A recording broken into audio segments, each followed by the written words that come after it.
Hi, I'm Daniel Haug with Vincia Prep, and right now I'm going to show you guys how to prepare for the GMAT and also how to study for it.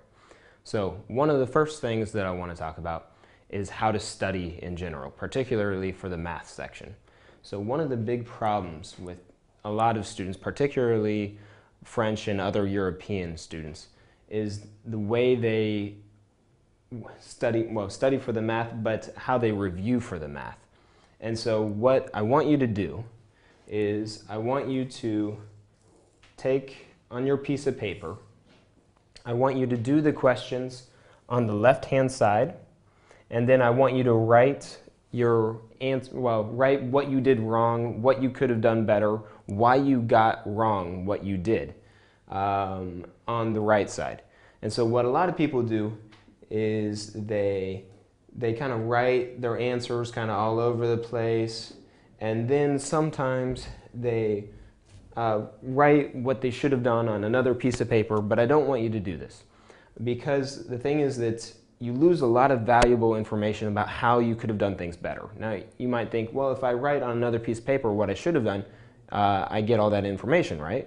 Well, actually not, because a lot of times when you fix what you should have done, you only see certain problems, or you may only see one problem that you had a mistake on. But a lot of times when you do a math problem, there are 1, 2, 3 things that you might have gotten wrong, and you might only see one of those things when you write it on another piece of paper.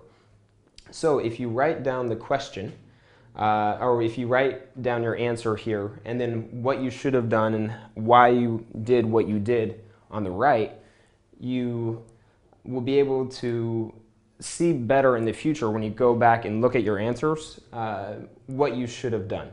Also, when you go back and look a second time, you might notice those second or third mistakes that you made as well. So that's the first thing. You need to know how to do the math questions and how to particularly review for those math questions. The next thing I want to talk about is how to study if you don't have much time. And so, if you're running low on time, then basically you should focus on sentence correction and the math. Because the reading comprehension and critical reasoning sections take longer to fix because you have to change your reading ability. I mean, there are definitely things that you can improve. You can learn how they're trying to trick you. You can learn how to approach the problems. But in a short time period, you can make more improvement on the sentence correction and on the math than the critical reasoning and the reading comprehension. Likewise, continuing from that idea, if we have a long time to prepare for the GMAT, then you should work on the reading comprehension and critical reasoning by reading newspapers and magazines, and also working on actual critical reasoning questions. Which brings us to the next point: how to study for the GMAT in general for the whole thing. So what you have to do is first start with strategy. So if you're going to learn how to do critical reasoning questions, you should learn how to do the approach first, then do practice questions, and then once you've done all the practice questions, or once you've done lots of practice questions for the math, for the verbal section, for the reading comprehension, critical reasoning, sentence correction, all of those sections, then you should go and start doing practice tests. Now, a lot of people like to take practice tests throughout their studies, which I don't really necessarily agree with, because if you take practice tests, as you study, you learn things, but you're not very good at using them. And so if you take a practice test when you're not very good at using new material, your score won't go up that much, and it will be kind of frustrating. So if you take a practice test at the very beginning, that's useful, because that way you know where you're at initially, and it gives you motivation to study later on or throughout your studies.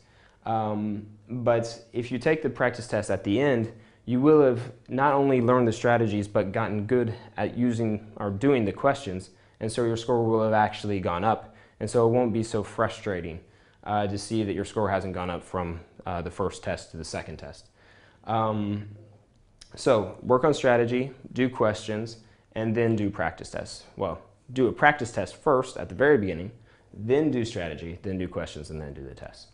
Lastly, I want to talk about what you should focus on. And so a lot of people that are good at math want to study more math because they're good at it. And they're like, oh, well, if I can get a perfect on the math, then I'll get a really good score. But the problem with that is that you get diminishing returns for your studying. So, for example, if this is your score, and this is how much time you spend, this is basically what it looks like. And around the 47 mark, 47, the GMAT scores you out of 51. So once you get to around a 47, it gets a lot more difficult to get to move up to get to that 51. So once you get to around the 47 on the math, then you're probably better off spending more of your time on the verbal section. Likewise, with the verbal section, that point of diminishing returns is at about 41. So if you got a 41 on the verbal section, okay, you can work on it, especially if you haven't studied at all, like for sentence correction or reading comprehension or critical reasoning. But if you've already studied for those sections and you're getting a 41, you're probably better off spending more time on the math section because it'll give you more bang for your buck. And so that is how to prepare and study for the GMAT.